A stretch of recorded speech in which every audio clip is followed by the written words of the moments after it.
একটা মেয়ে বাবার বাড়িতে অনেক আদরের থাকে, তাই না? সে যত গরিব হোক, যাই হোক কিন্তু বাবা-মার রাজকন্যা থাকে সে মেয়ে। সে কখনো বাবার বাড়িতে কখনো কাজ করে খায় না। কিন্তু শ্বশুরবাড়িতে এসে তার সব কাজ করতে হয়, তাই না? তাই সেরকম আমি একটা মেয়ে ছিলাম। আমার বাবা কিন্তু আমি ছোটকাল থেকে কোনো কাজ করি নাই। এটা আসলে আমি গর্ব করে বলছি না। আমি আমার মানে আমার যে অনুভূতিটা, আমি যে জিনিসটা আমি করেছি সেটাই কিন্তু আমি আপনাদের সাথে শেয়ার করছি। আমি কিন্তু কখনো কোনো কাজ করি নাই ছোটকাল থেকেই। আমার মা আমাকে বেশিরভাগ সময় দেখা যায় আমাকে আমাকে রেখে আমার নানুর বাড়িতে থাকতো বেশি। আর আমি আমার দাদির কাছে মানুষ হইতাম। আমার দাদি আমাকে অনেক আদর করত। আল্লাহ তাআলা আমার দাদিকে জান্নাত বাহিস্ত নসিব করেন, আর জান্নাতবাসী করেন। তো আমার দাদু আমাকে অনেক আদর করত। তার মধ্যে আমার আব্বা যখন দেখতো যে আমি মাশাআল্লাহ আমি একটু বড়সড় হয়ে গেছি, স্কুলে লেখাপড়া করতাম, তখন আমার বাবা কি করতো? আমার মা নানুর বাড়িতে থাকতো, আমাকে কি করতো প্রায় যখন মা নানুর বাড়িতে চলে যেত বেড়াতে, তখন আমি আবার আমার বাবা আদরের আমার দাদির খুব আদরের ছিলাম। আমি সহজে যেতে চাইতাম না মার সাথে। তো মা আর আমার ছোট ভাইকে নিয়ে যেত। তারা বেড়াতে যেত আর আমি স্কুল থেকে এসে কি খাবো কি না খাবো সেটাই কিন্তু আমার বাবা করতো। আমার বাবা বলতো আমার মেয়ে কি খাবে সেটাই আমি এসে করে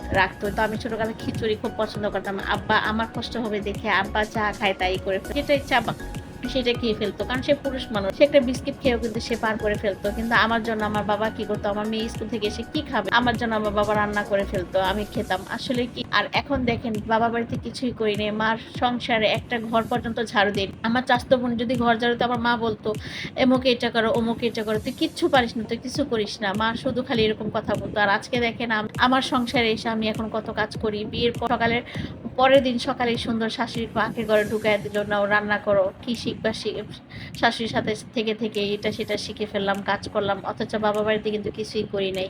তো আসলে মেয়েদের জীবনটা কিন্তু এরকমই, এক মার এক মেয়ে ছিলাম। অনেকে বলে এক মার এক মেয়ে কিন্তু কাজ পারে না, এটা পারে না সেটা পারে না, কিন্তু এটা ভুল কথা জানেন। একটা মেয়ে কিন্তু শ্বশুর বাড়িতে যখন আসে তখন কিন্তু শাশুড়িরা যদি ওই রকম হয়, ফ্যামিলিটা হয়, তাহলে কিন্তু তারা ওইভাবে শিখিয়ে নেয়। বা আমি কিন্তু ঠিকই শিখে গেছি। আমি এরকম মানুষ ছিল যে আমি 50 জনের রান্না আমি নিজে করেছি। আমার ননদের মেয়ের বার্থডে করেছিল। আমি কখনো ভাবতে পারিনি যে আমি কখনো আস্ত একটা খাসি রান্না করতে পারবো। আমি একটা একটা আস্ত খাসি তো আর কেউ রান্না করতে পারে না। মানে কথার কথা যে সেই মাংসটুকু মানে ছোট পিস করেছিলাম, যে একটা আরাম খাসির মাংস কিন্তু আমিই রান্না করছিলাম। মানে কখনো ভাবতে পারিনি যে এক মার এক মেয়ে হয়েও আমি এভাবে কাজ করতে পারবো। তো সবই করে ফেলছি। আস্তে রান্না-বান্না থেকে শুরু করে সংসার হালটা ধরে ফেললাম। তারপরে নিজের সংসার হলো, নিজের বাচ্চা-কাচ্চা হলো। এখন নিজের বাচ্চা-কাচ্চা, নিজের সংসারকে সময় দিচ্ছি।